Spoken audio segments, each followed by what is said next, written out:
बेटा question number first ये है, हमको एक कैपेसिटर दे रखा है। देखो, ये एक सिंपल एनसीईआरटी का केस है। अगर आप लोग एनसीईआरटी सॉल्व कर रहे हो, एक कैपेसिटर को पहले 220 वोल्ट के अक्रॉस चार्ज करते हैं।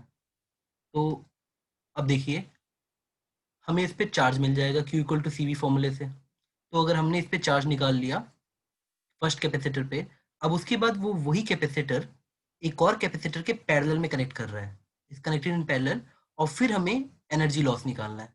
बेटा देखो, आप लोग ये सोचोगे लॉस क्यों होगा अगर हमने सिंपल कनेक्शन चेंज किए। बेटा देखो, कभी भी पहले इस पे चार्ज है C1 पे, when C1 C2 are connected in parallel the charge will flow. अब कभी भी चार्ज फ्लो करता है तो चार्ज फ्लो अपने आप में रेजिस्टेंस क्रिएट करता है, क्योंकि कोलिजन होते हैं बेटा, तो लॉस होगा एनर्जी का, हीट के फॉर्म में एनर्जी लॉस होगी। अब देखो जरा, यहाँ पे हमने इन दोनों को पैरेलल में लगाया, लेकिन ये क्वेश्चन बेसिकली दो आइडियाज के बारे में। क्या आपको potential energy stored half C V square पता है? क्या आपको कंजर्वेशन ऑफ चार्ज आता है? देखो बेटा, अगर मैंने कैपेसिटर 1 के अक्रॉस कैपेसिटर 2 लगा दिया, तो भी लेट अस से कि नया चार्ज इन दोनों पे Q1 Q2 आ जाएगा। पुराना चार्ज कितना था व्हेन बैटरी के अक्रॉस था? Q equal to CV। देखो, V की जगह 220 पुट करो, C1 हमें क्वेश्चन में दिया हुआ है 5.6, तो हमको Q मिल जाता। अब मैंने जब ये वाला कैपेसिटर पैरेलल में लगा दिया, तो मुझे इतना आइडिया लग गया कि ये दोनों हमारा जो चार्ज है वो मिलके शेयर करेंगे, तो ये इक्वेशन लग गई। अब देखो, since both are in parallel, तो मैं वोल्टेज को Q बाई सी फॉर्मूले से जानता हूँ। तो अगर मैं इन दोनों को पैरेलल में वोल्टेज इक्वेट कर दूं, तो मुझे चार्ज के लिए दो इक्वेशन मिल गई। एक Q1 by C one equal to Q2 by C two, और एक Q equal to Q1 plus Q2। दो अननोन, दो इक्वेशन, यहाँ से आप Q1 एंड Q2 निकाल लोगे। इसके बाद लॉस पूछा है। बेटा जब पहली बार कैपेसिटर C1 इसके क्रॉस कनेक्टेड था, तो इनिशियल एनर्जी इतनी स्टोर थी। अब देखो, मैं Q1 Q2 निकाल चुका हूँ, तो बाद में जितनी इलेक्ट्रोस्टैटिक एनर्जी स्टोर्ड होगी इन दोनों के क्रॉस, वो मैं निकाल दूंगा half Q1 square by C1 और half Q2 square by C2 से। अब देखो, मुझे C1 C2 क्वेश्चन में दिया हुआ है, मुझे Q1 Q2 मैंने जस्ट निकाला, मुझे यहाँ पे वोल्टेज दे रखा था 220, मतलब सारा डेटा आ गया। और लॉस इन एनर्जी निकालने के लिए आपको सिंपली इन दोनों को सब्ट्रैक्ट करना है। बेटा ये बड़ी होगी और ये कम, तो आप सब्ट्रैक्ट कर लेना। नेक्स्ट क्वेश्चन पे मूव करते हैं। अच्छा, इसका लेवल देखो, लेवल के हिसाब से मैं इतना लिख देता हूँ कि लेटेस्ट से कि इसका लेवल, इसमें दो कॉन्सेप्ट यूज है, कंजर्वेशन ऑफ चार्ज और एनर्जी का फॉर्मूला। तो आप इसको मॉडरेट लेवल पे डाल लो, बट ये एनसीईआरटी में दिया हुआ है क्वेश्चन एज इट इज, तो मैं इसको मॉडरेट और इजी के बीच में रखूंगा। थोड़ा आप समझ जाओ, जो बेटा एनसीईआरटी पढ़ रहा है उसके लिए इजी क्वेश्चन है। एक क्वेश्चन दिया हुआ है कि हमको, बेटा देखो ये क्वेश्चन अलग अलग फॉर्म में रिपीट होता है, हमको ये डायमेंशनल एनालिसिस का क्वेश्चन है। जेई अपना पैटर्न चेंज नहीं कर रहा है, और डायमेंशनल एनालिसिस से हर बार एक इजी क्वेश्चन आता है। देखो, आपको किसी एक चीज का, देखो ये सब मेमोरी बेस्ड क्वेश्चन है, तो आई एम नॉट श्योर कि क्वेश्चन में पूछा गया। Suppose what is the dimension of, आपसे लेंथ पूछा है। अब देखो, ये क्वेश्चन आप कितनी आसानी से कर सकते हो। हमको इन तीनों को, फोर्स को, वेलोसिटी को, एरिया को बेसिक डायमेंशन मानने हैं या बेसिक यूनिट्स माननी है। आपका कभी भी किसी और चीज का डायमेंशन, अगर हमने डायमेंशन एनालिसिस पढ़ा है, तो अभी कभी भी हम लोग जब डायमेंशन एनालिसिस का यूज करके किसी फॉर्मूले को डिराइव करते हैं या किसी का डायमेंशन निकालते हैं, तो हमेशा देखो बेटा, जब हम बोलते थे MLT बेसिक है, तो हमारा डायमेंशन जैसे वेलोसिटी का निकालना है तो L/T आया। तो बेसिक जो हमने माने हैं उनकी पावर्स में रहता है, जैसे L⁻⁻1 T⁻⁻1। तो यहाँ पे भी आप ये टेक्निक लगाओगे, चाहे हम बेसिक्स किसी को भी कह दें, पर LHS और RHS का डायमेंशन सेम होगा। सपोज मुझे लेंथ का निकालना है, तो मैं लेंथ के डायमेंशन को ऐसे कुछ मान लूंगा कि भाई ये होगा F⁻X, V⁻Y और एरिया की पावर आपका Z, ऐसे मैं मान लूंगा ये डायमेंशन होगा लेंथ का। अब देख लो बेटा, अगर मैं अपनी नॉर्मल दुनिया में करता तो मैं इसको कैसे लिखता? इस तरफ L होता, और इस तरफ L⁻1 होती, बाकी सबकी पावर 0 होती बेटा। और फोर्स के लिए मैं लिखता, F के लिए मैं लिखता बेटा, जैसे मैंने लिख रखा है X, वेलोसिटी के लिए Y, और एरिया के लिए मैंने Z लिखा है। तो अब मैं इनको बेसिक फॉर्म में पुट कर देता, फोर्स को mass into acceleration in L⁻², की पावर X, वेलोसिटी को L⁻1 की पावर Y, और एरिया को L² की पावर बेटा Z।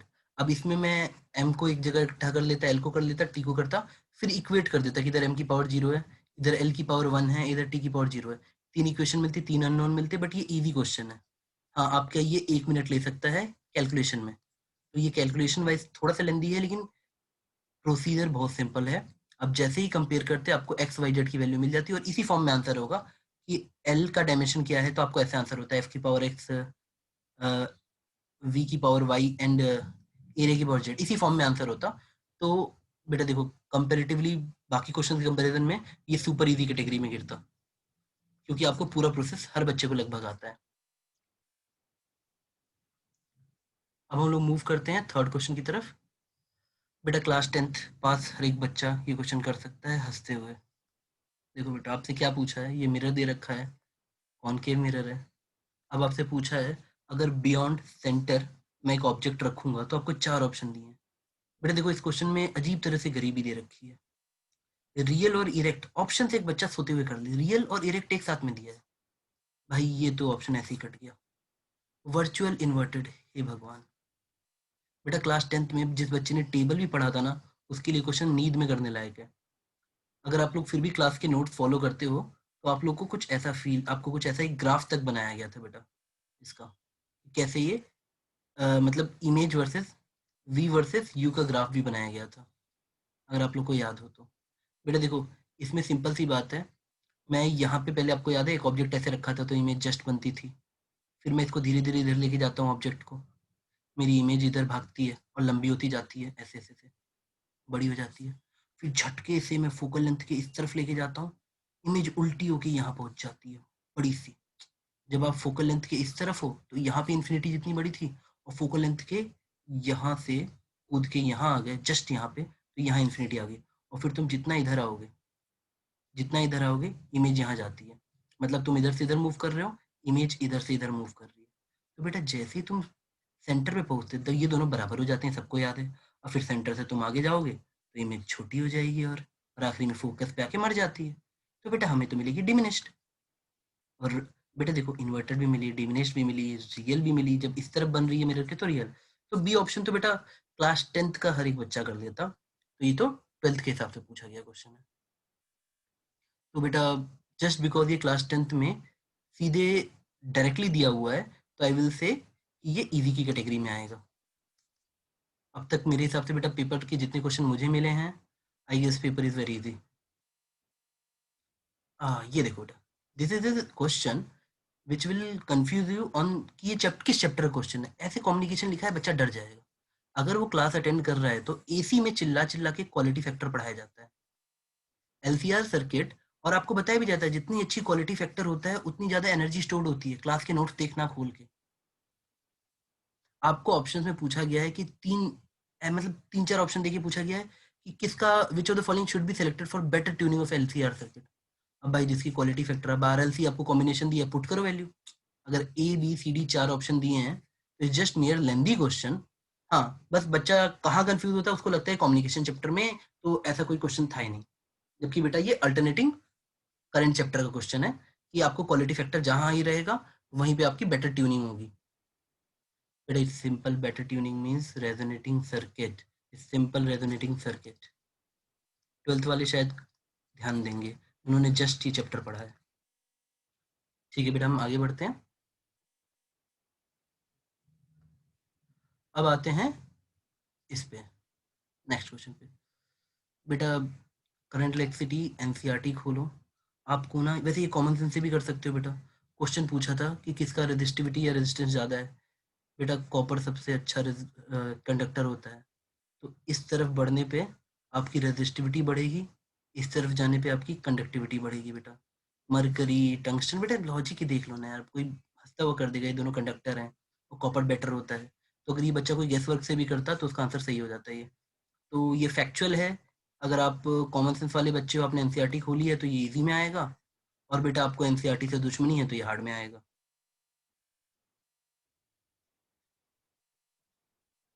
बेटा देखो, अब ये अगला क्वेश्चन, दो ये अगला क्वेश्चन इजी है, बट फिर भी हम इसको मॉडरेट की कैटेगरी में रख सकते हैं। क्यों? इसमें दो कॉन्सेप्ट यूज किए गए हैं। देखो क्वेश्चन में लैंग्वेज फॉर्म में, मतलब डायग्राम से समझा देता हूँ। आपको दो मासेस दे रखे हैं, एक एम और एक 3m। ये एम अपनी स्पीड लेके इससे टकराने को जा रहा है। तो भाई पहला कॉन्सेप्ट हर कोलिजन में चिल्ला चिल्ला के क्लास नोट्स में लिखाया गया है, conserve the momentum. Her collision में आंख बंद करके मोमेंटम कंजर्व कर दो। तो देखो स्टार्टिंग का मोमेंटम ऐसा, बाद की कंडीशन क्या दे रखी है कि जो छोटू वाला मास है ये वाई में जाने लगता है और बड़ा वाला मास कहाँ जाता है हमें नहीं पता। तो मैंने मान लिया इधर जाता है। बेटा देखो कॉमन सेंस, ये ऊपर जाएगा तो इसको बैलेंस करने के लिए इसको नीचे की तरफ ऐसे जाना पड़ेगा। मतलब अगर ये देखो सिर्फ ये है तो बाद में भी सिर्फ यही होना चाहिए, लेकिन आपका ये वाला m ये लेके ऊपर जा रहा है, तो बेटा इसको कैंसिल करने के लिए कंपोनेंट चाहिए और इसको कंटिन्यू रखने के लिए कंपोनेंट चाहिए, तो x की मजबूरी वैसे ही जाएगा, ये ऐसे ही है। अब देखो बेटा जल्दी से चलते हैं, जल्दी जल्दी करते हैं। आपको ये कंडीशन दे रखी है कि इसकी वेलोसिटी v जे डायरेक्शन में, और आपसे ये रिलेशन पूछा है कि v और u में रिलेशन क्या होगा। u पहले वाले की वेलोसिटी है और v पहले वाले पार्टिकल की वेलोसिटी है आफ्टर कोलिजन। अब देखो बेटा यहाँ तक तुम्हें समझ आया?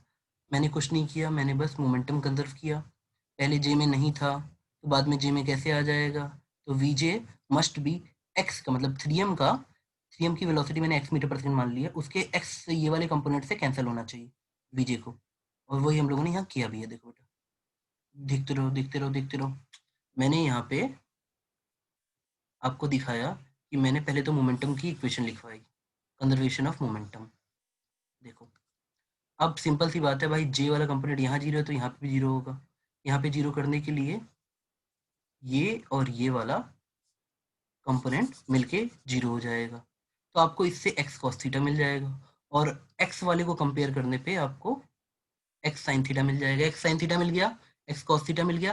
बेटा बचपन से आप लोग इतने समझदार हो कि जैसे ही मिलता है स्क्वायर करके ऐड कर देते हो, एक्स स्क्वायर आ जाता है बेटा, फिर u/3 का whole square plus v²/3 square, यानी आपको एक्स स्क्वायर मिल गया।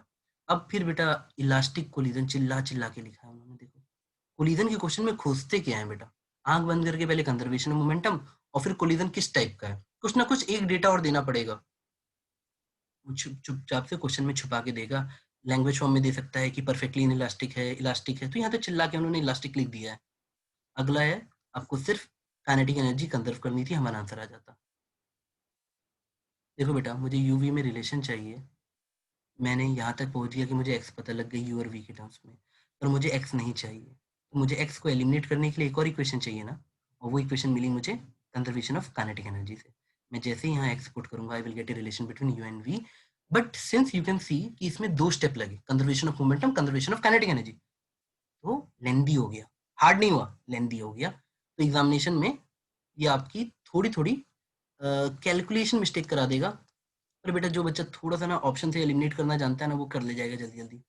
यहाँ से पूछने के बाद आप तेजी से ऑप्शन पुट करके खत्म कर सकते हो। अब चलो नेक्स्ट पे आते हैं बेटा। हाँ ये क्वेश्चन ठीक है बेटा, ये क्वेश्चन मुझे ठीक लगा। इसको मैं थोड़ा सा, जो बच्चे क्लास के नोट्स पे ध्यान देते हैं वो बच्चों के हिसाब से बनाए क्वेश्चन। ये बच्चा क्वेश्चन एग्जामिनेशन में सॉल्व नहीं होता, ये जो क्लास के नोट्स फॉलो करता है उसके लिए सॉल्व होता है क्वेश्चन। अब देखो क्वेश्चन क्या दे रखा है बेटा, देखो घर में सब जैसे बकेट होता है, तो हर बच्चा कहीं ना कहीं पानी से खेलता है, जब नहाने जाता है कुछ करता है तो ऐसे पानी को, या आखिरी में जब चीनी थोड़ी सी पड़ी रहती है तो हम ग्लास को ऐसे हिलाते हैं अगर मिलाने के लिए कुछ अगर बना रहे हो तो कुल मिला के उन्होंने क्या किया है, एक सिलेंड्रिकल शेप में पानी को इस सेंट्रल एक्सिस के अबाउट घुमाना स्टार्ट किया है, और आपसे पूछा है कि इक्वेशन ऑफ द कर्व क्या होगी। अब यार ये क्वेश्चन देखते ही स्ट्राइक ही नहीं करता है अगर पहले से नहीं किया है तो, लेकिन बेटा क्लास के नोट्स के हिसाब से देखो ये क्वेश्चन कितना ईजी सा है। ये क्वेश्चन है सिंपल सा प्रेशर का, ये क्वेश्चन है बेटा, देखो सिंपल कॉन्सेप्ट है, अगर हम इसको घुमाना चालू करते हैं तो आप हमेशा देखो कि पानी उठते रहता है उठते रहता है उठते रहता है। अब अगर किसी तरह से मुझे सेंटर से एक्स दूरी पे ये वाई हाइट मिल जाए, relation between Y the function of X मिल जाए, तो मैं बोलूंगा मेरी इक्वेशन ऑफ कर्व आ गई। अब चलो इसकी स्टार्ट करते हैं। बेटा बस मैं ये एजम्पशन मानूंगा कि सेंट्रल पॉइंट पे प्रेशर पी नॉट है, बाद में इसकी भी जरूरत नहीं रहेगी। सेंट्रल पॉइंट पे प्रेशर पी नॉट है, तो पहले हमने ये एजम्पशन ले लिया कि सेंट्रल पॉइंट पे प्रेशर पी नॉट है।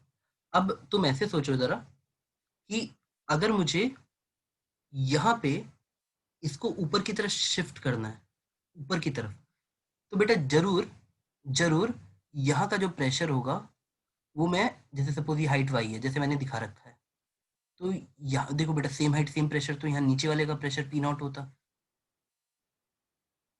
तो यहाँ का प्रेशर क्या होगा, यहाँ का मतलब इस पॉइंट का प्रेशर क्या होगा बेटा, देखो ऐसे सोचो कि यहाँ वाला जो प्रेशर है, बेटा देखो सेम हाइट सेम प्रेशर यहाँ पे क्यों नहीं लगा सकते? कोई बता सकता है? बेटा सेम हाइट सेम प्रेशर तब नहीं लगता जब फ्लूइड्स एक्सेलरेटेड हो। घूमने वाली चीज एक्सेलरेटेड है तब सेम हाइट सेम प्रेशर नहीं लगेगा। हाँ, आप कैसे कर सकते हो? आप जल्दी से ऐसे कर सकते हो कि आप बोलोगे अच्छा सर यहाँ पी नॉट है, कोई बात नहीं आगे बढ़ेंगे। सर मान लेते हैं कि एक्स दूरी पे प्रेशर पी है, उससे जस्ट थोड़ा आगे पी प्लस डी पी। आप ऐसा सोचो कि क्यों? अरे बेटा वो जो हर पानी की ना एक सिलिंड्रिकल लेयर सोचो, हर जगह पे देखो जैसे ये है एक सिलेंडर बनाती है। बेटा ये आपको समझ आ रहा है 2D फिगर नहीं है। आप इसको देखते हो तो आपको एक ऐसे ऐसे पूरा एक ऐसे दिखता, यहाँ पे इस तरीके से आपको दिखता। अब रुको थोड़ा मैं इसे क्लीन कर देता हूँ, गंदा गंदा दिख रहा है।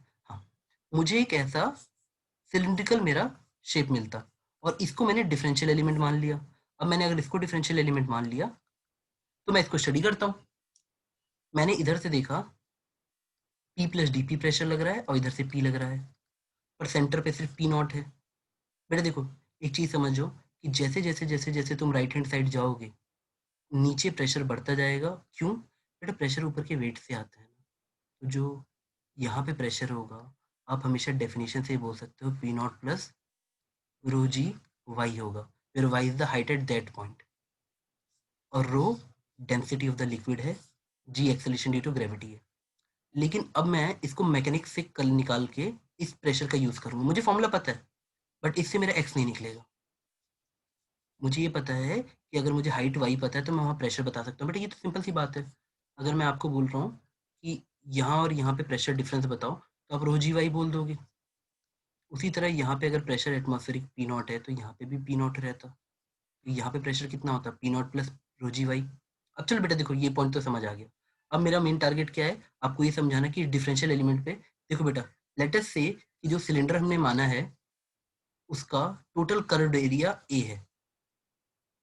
तो फोर्स कितना लगेगा बेटा? पी प्लस डीपी और पी, तो अंदर की तरफ कितना लगा? DP into area, DP into area. अब डीपी इंटू एरिया अंदर की तरफ लगा और वही चीज इसको घुमा रही है सर्कल में। तो बेटा फोर्स, ये वाला फोर्स किसकी तरह एक्ट करेगा? सेंट्रीपिटल फोर्स की तरह एक्ट करेगा और इसको घुमा के रख देगा। अब मुझे ये समझ आ चुका है कि ये घूमेगा। बेटा देखो यहीं पे आप, मैंने ऑलरेडी ऐसे सॉल्व कर रखा है। देखो एफ सी हमें अंदर की तरफ लगा, मैंने एक शेल मान ली पतली सी और अंदर की तरफ एक फोर्स लगाया डीपी इंटू एरिया। अब ये क्या कर रहा है? डीपी इंटू एरिया मुझे सेंट्रीपिटल फोर्स प्रोवाइड कर रहा है और सेंट्रीपिटल फोर्स का फॉर्मूला सबको पता है, M V square by R or M omega square R. तो बेटा मैंने तुरंत पुट कर दिया।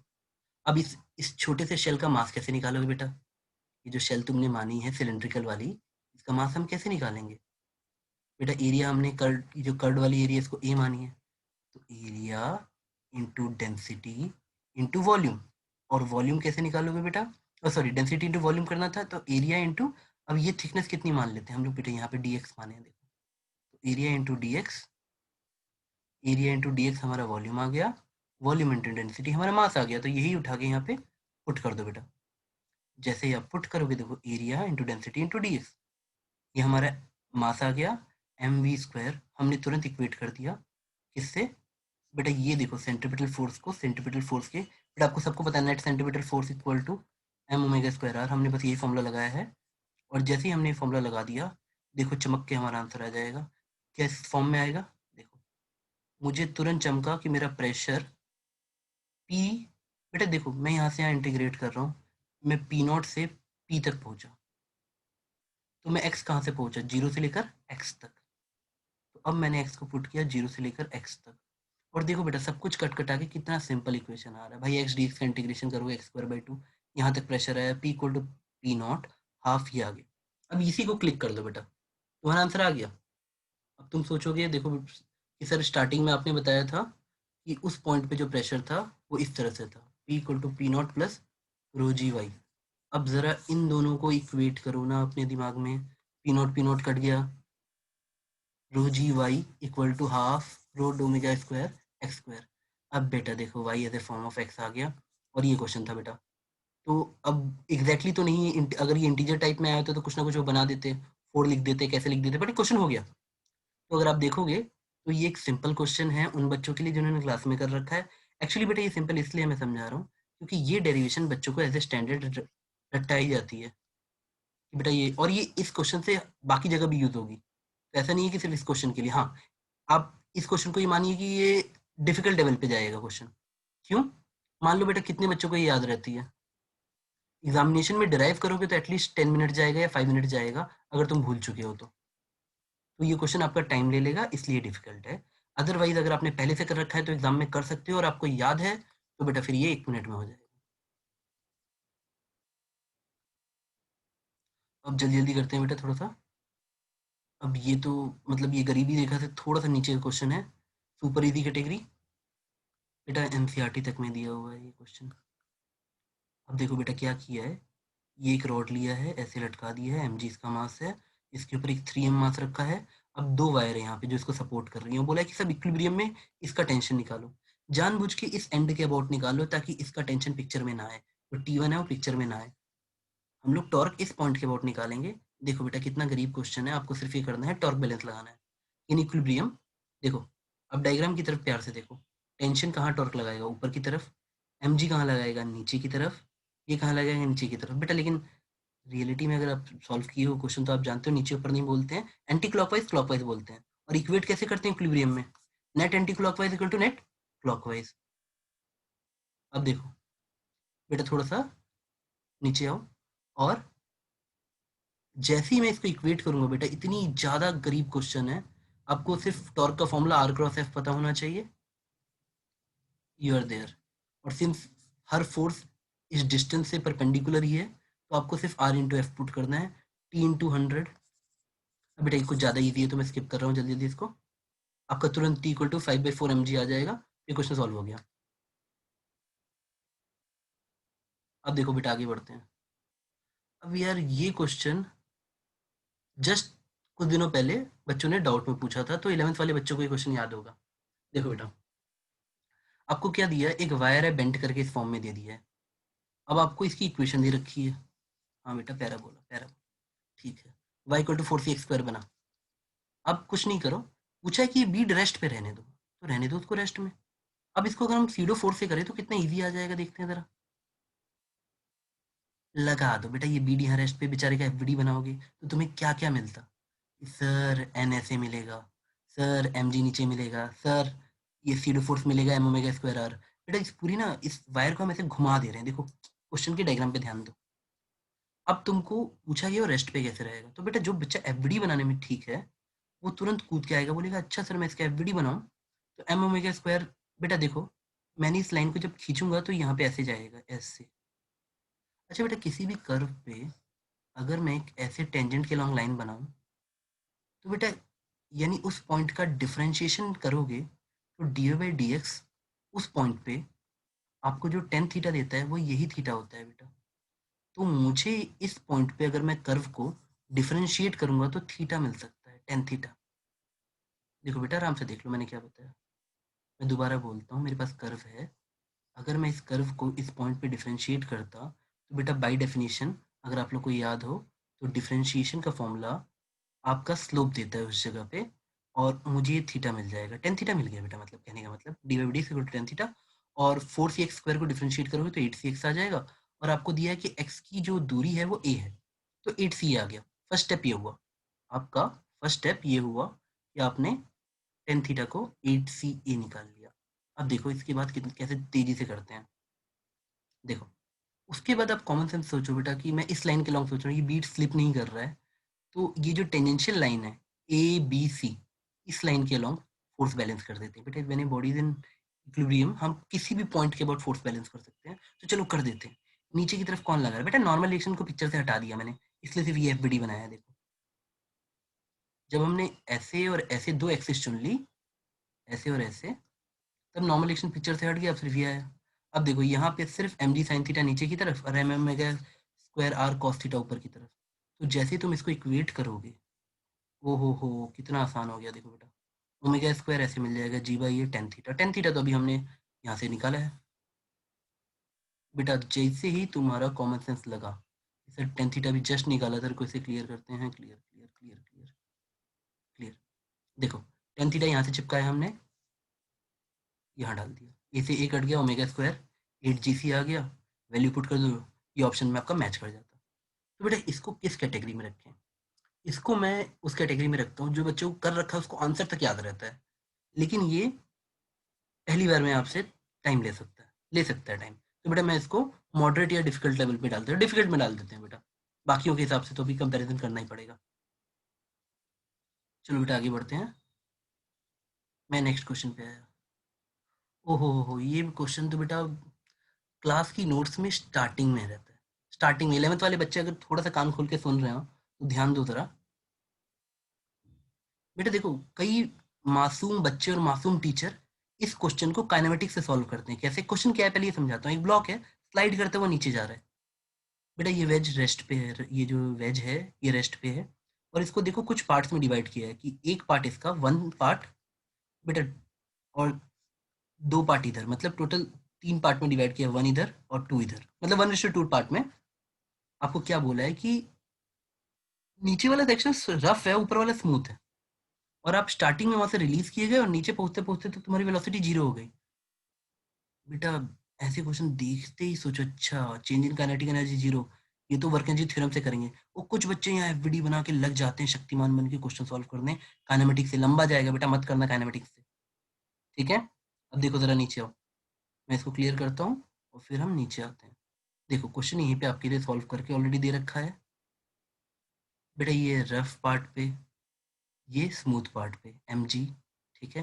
देखो बेटा देखो, अगर मैं 2x पार्ट पे आ रहा हूँ तो मुझ पे वर्क डन सिर्फ और सिर्फ एम जी कर रहा है, फ्रिक्शन है नहीं, नॉर्मल एक्शन वर्क डन कर नहीं सकता है बेचारा, मोशन के परपेंडिकुलर रहता है।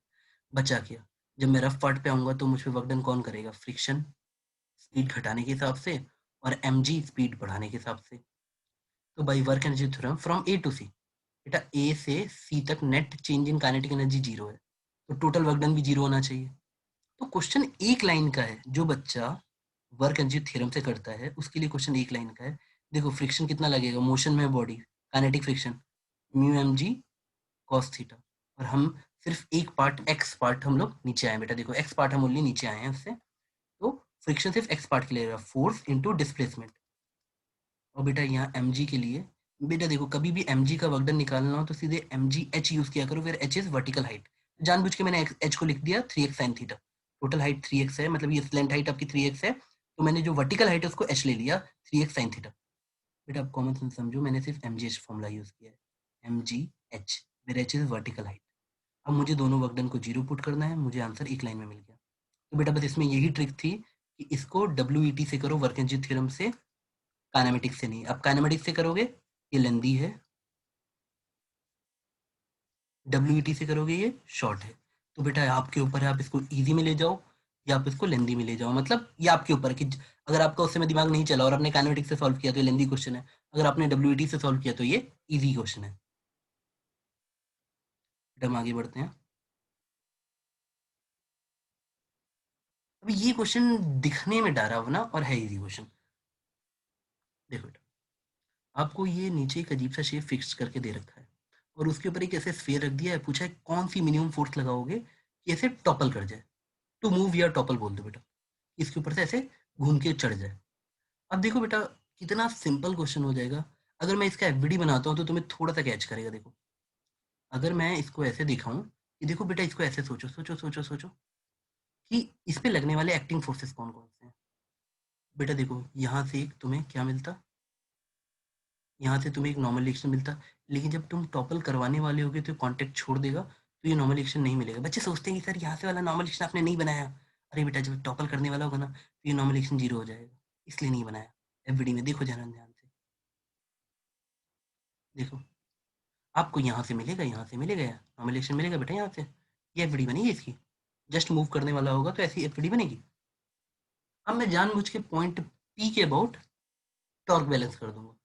बेटा देखो मैं यहाँ पे देखूँ, मुझे पता है कि नॉर्मल रिएक्शन इससे पास करेगा यहाँ से, तो मैंने इस पॉइंट के अबाउट इसलिए निकाला ताकि मुझे एन यूज ना करना पड़े। लॉजिक वही है कि जो फोर्स पॉइंट ऑफ या पाइवट से पास करता है वो टॉर्क नहीं लगा पाता है बेटा। तो सिंपल सी बात है, एन शहीद हो गया, अब बचा कौन? एफ और एम जी। अब बेटा एफ चाहता है कि घुमा दे, एम जी चाहता है रोक दे। एम जी की तमन्ना नीचे की तरफ यानी क्लॉकवाइज, एफ की तमन्ना एंटी क्लॉकवाइज, इक्विलिब्रियम में दोनों बराबर, और if you want to have motion तो torque F should be greater than torque mg। बस इतना सा है बेटा, अगर हम मोशन चाह रहे हैं तो देखो हमारा tau F greater than tau mg कर देना। अब बेटा देखो, अगर टॉर्क r क्रॉस एफ आता है तो ये क्वेश्चन सही में गरीब है। देखो बेटा, अगर आप लोग को ये बात सिंपल सी समझ आती है कि मैं एफबीडी में आपको थोड़ा सा, देखो ऐसे सोचो कि बस इतना ख्याल रख लेना कि जब मैं एफ मिनिमम से टॉर्क ले रहा हूँ तो मेरे लिए ये देखो, इसका डिस्टेंस बेटा, इसका जो टॉर्क निकालोगे इससे एफ इंटू आर आएगा, बट यहाँ पे आर सिंपल आर हो जाएगा, रेडियस यानी आर, अगर कैपिटल आर मैंने ले लिया। लेकिन जब तुम mg से टॉर्क ले रहे हो तो बेटा परपेंडिकुलर फोर्स डिस्टेंस लेते हैं, तो अब ये डिस्टेंस निकालना पड़ेगा, ये वाला। तो ये आप ज्योमेट्री से निकाल सकते हो। देखो ये हाइट ए दे रखी है, तो तुम्हें पता लग गया ये वाला डिस्टेंस, ये वाला डिस्टेंस आर माइनस ए है। इस ट्रायंगल में ये वाली हाइट बेटा, ये देखो ये राइट ट्रायंगल दिख रहा है, तो R square plus R minus A का होल स्क्वायर, ये वाला, और फिर ये निकालना है तुमको, एक्स स्क्वायर मान लो। तो हमारे एक्स स्क्वायर की वैल्यू या एक्स की वैल्यू जो हमें चाहिए, एम जी इंटू एक्स करोगे बेटा, हमेशा परपेंडिकुलर लेते हैं। देखो एक्स इंटू एम जी, तो एक्स की वैल्यू इतना आ जाएगी, R square plus R minus A का होल स्क्वायर। तो हमारा ये वाला क्वेश्चन भी हो गया बेटा। देखो इतना ही सही करना था। तो ये क्वेश्चन, फिर भी बेटा बच्चे डर जाते हैं डायग्राम देख के, तो ये क्वेश्चन मैं मॉडरेट में रखूंगा कि बेटा है तो इजी, लेकिन मॉडरेट में रख देंगे क्योंकि बच्चा ऐसे इक्वेशन देख के डरता है। वहाँ साइकोलॉजिकल इफेक्ट भी काम करते हैं एग्जाम में। देखो हमने सिर्फ टॉर्क को, फोर्स को इससे ग्रेटर किया है, तो आप जैसे ही पुट करोगे आपको इस फॉर्म में इक्वेशन दिख जाएगी। अब बेटा क्वेश्चन नंबर 1 जो है थोड़ा सा सही क्वेश्चन है उन बच्चों के लिए जो डेरिवेशन करते हैं, उनको ये क्वेश्चन बड़ा अच्छा लगेगा। जो रट्टा मारने वाले बच्चे, उनको ये क्वेश्चन अच्छा नहीं लगेगा। क्वेश्चन पूछा क्या है और समझाने की कोशिश करता हूँ। देखो आपको दूर कहीं ब्रह्मांड में एक गैलेक्सी दे रखी है, ये एक फार एक गैलेक्सी दे रखी है बेटा। गैलेक्सी में हर तरफ मास मास मास होता है, ठीक है, मतलब चारों तरफ होता है अगर आप बहुत दूर से देखें तो उसमें एक छोटा सा प्लैनेट एम है।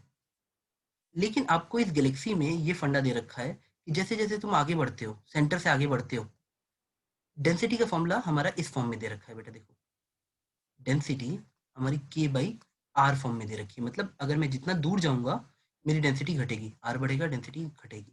तो मुझे बताना है इस प्लैनेट का, बेटा देखो इस गैलेक्सी में जितना आप दूर, इस फॉर्म में डेंसिटी दे रखी है हर जगह की। तो हमें पहले ये सोचना है कि क्वेश्चन में डेटा क्या दे रखा है, क्वेश्चन का डेटा क्या दे रखा है हमें, कि इस गैलेक्सी का डेंसिटी डिस्टेंस बढ़ने से घट रही है, पहला पॉइंट। दूसरा, इस गैलेक्सी में आर नॉट दूरी पे एक मास है, हमें उसका टाइम पीरियड का रिलेशन उसके रेडियस के फॉर्म में निकालना है। बेटा देखो जो बच्चे डेरिवेशन नहीं करते हैं उनके लिए ऑप्शन में ना वो बैठा होगा कि जहाँ बच्चे ये फॉर्मूला रट्टा मार के जाते हैं, आर की पावर ये मतलब 3/2 टाइप का। तो बेटा बच्चे जो रट्टा मारने बच्चे होते हैं वो यहाँ फंस जाएंगे। लेकिन जो डेरिवेशन करने वाले बच्चे बोलेंगे सर मजा आ गया, क्वेश्चन क्या होता है। उनको डेरिवेशन स्टैंडर्ड याद है कि सर मेरा जो मास एम होता है उस पर एक ही फॉर्मूला लगता है कि जो ग्रेविटेशनल पुल अंदर लगेगा एफ जी, वही एक्ट करेगा सेंट्रीपिटल फोर्स की तरह। Who will provide centripetal force for rotation of this planet? The gravitational force। यही मेन कॉन्सेप्ट होता है जो हर जगह लगता है, इसलिए मैंने जानबूझ के सॉल्व करके यहाँ लिखा भी था ये बात। मेन फंडा यही है, गवर्निंग इक्वेशन क्या है, gravitational force will be equal to centripetal force. अब फंडा कहाँ पे आता है बेटा, देखो अगर ये नॉर्मल होता, सन हम यहाँ सेंटर में रख देते, यहाँ एम हो जाता, यहाँ M1 होता, तो ग्रेविटेशनल फोर्स डायरेक्टली निकाल लेते। बट अभी क्या चैलेंज है कि यहाँ तक मुझे इसका गैलेक्सी का इतने पोर्शन तक मास निकालना पड़ेगा, तो वो मेरा मास ऑफ द सन की तरह बनेगा जो नॉर्मल हमारे क्वेश्चन में रहता है। मुझे इतने का मास निकालना पड़ेगा और उस मास से इस स्मॉल एम का प्लानिट के मास में अट्रैक्शन करवा के ग्रेविटेशनल फोर्स लिखना पड़ेगा। तो बेटा मुझे ये मास निकालना है, मैंने M1 मान लिया है। देखो बेटा अब मैंने M1 सॉल्व करने के लिए क्या किया है, देखो मैंने माना है कि सेंटर से x दूरी पे एक शेल है बिल्कुल, ठीक है बेटा, स्फेरिकल शेल। और बेटा स्फेरिकल शेल का जो वॉल्यूम आएगा, ये बेटा देखो मेरा डिफरेंशियल एलिमेंट है यहाँ पे, मैंने इसका वॉल्यूम निकाला और उससे डेंसिटी से मल्टीप्लाई किया। वॉल्यूम कितना आ जाता है बेटा, 4πx² इंटू डी एक्स, ये थिकनेस मेरी डी एक्स मानी मैंने, तो मुझे वॉल्यूम मिल गया। ये डीवी है उस डिफरेंशियल एलिमेंट का वॉल्यूम। अब बेटा मैंने क्या किया देखो जरा, अब मैंने इसको इंटीग्रेट किया x इक्वल टू 0 से x equal to R not तक। जब मैं इसको इंटीग्रेट किया, मैंने डेंसिटी की जगह पुट कर दिया, जैसे क्वेश्चन में दिया हुआ है कि डेंसिटी हमारी k/r फॉर्म में है, तो x दूरी पे डेंसिटी कितनी होती है, k/x। मैंने पुट किया, काटा, मुझे यहाँ तक मिल गया बेटा 4 पाई, मुझे r0 तक, मैंने बेटा लिमिट्स कहाँ से डाली हैं, x = 0 से x = 1, तो मुझे ये मास मिल गया। अब जैसे ही मुझे मास मिल गया, अब क्वेश्चन एक लाइन का हो गया। देखो, जैसे ही मुझे मास मिला, मैंने फॉर्मूला पुट कर दिया Gm1m/r² = mv²/r। देखो बेटा m1 मैंने निकाल लिया है, ये रहा मेरा m1, तो m1 मैंने यहाँ चिपका दिया। अब देखो m1 जैसे ही आया, अगले स्टेप में मैंने सब कुछ काट पीट कर दी, और यहाँ से मुझे मिल गया, देखो काट के देखो, ऊपर r0 था, कि v² is directly proportional to r0, तो v is directly proportional to √r0, इतना मिला। अब टाइम पीरियड होता है 2πr0। फिर देखो ना, ये जो हमारा, अभी हमने सिर्फ गवर्निंग इक्वेशन लिखी है, पर टाइम पीरियड के लिए ये बनेगा 2πr0, और ये मुझे स्पीड मिली v, तो मेरा जो टाइम पीरियड आएगा वो 2πr/v0 ही आएगा बेटा।